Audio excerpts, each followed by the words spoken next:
Bonjour à toutes et à tous, aujourd'hui je vais vous expliquer la différence entre zu plus infinitif et zu, donc sans plus infinitif. Alors zu plus infinitif exprime le but. Donc dans le but de faire quelque chose, pour faire quelque chose. Prenons les exemples suivants. Sie fährt nach Deutschland, Deutsch zu lernen. Elle part en Allemagne pour apprendre l'allemand, dans le but d'apprendre l'allemand. Sie besucht einen Kurs, Deutsch zu lernen. Elle suit un cours pour apprendre l'allemand, dans le but d'apprendre l'allemand. Sie lernt jeden Tag Vokabeln, besser Deutsch zu sprechen.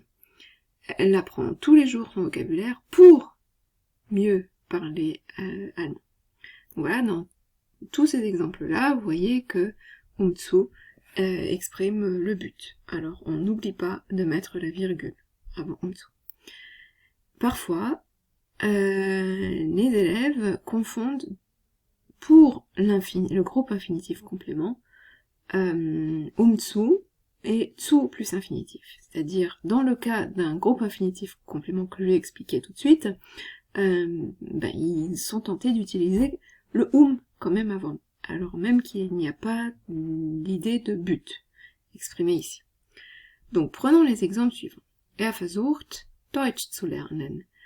Il essaye quoi? C'est pour ça qu'on appelle ça groupe infinitif complément. Il essaye d'apprendre l'allemand. Et donc on fait précéder l'infinitif de zu. Et en français, ce zu là, c'est notre d apostrophe ou notre de. Par exemple, il essaye quoi? D'apprendre l'allemand. Donc en fait, ce que vous pouvez vous dire, c'est que si en français on a ce de faire quelque chose, c'est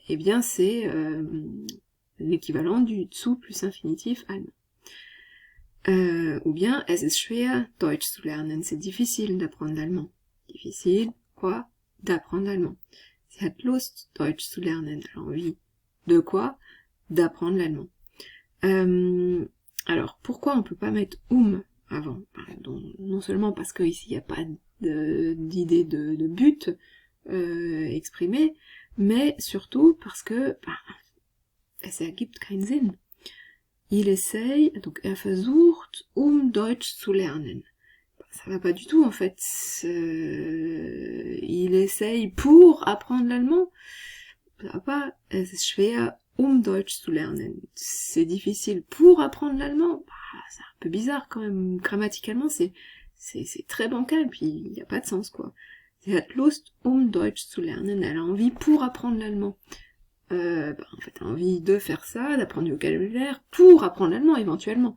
Mais il faut expliquer de quoi elle a envie et qu'est-ce qui est difficile avant éventuellement d'ajouter un complément, une proposition infinitive introduite par puis zu pour exprimer le but.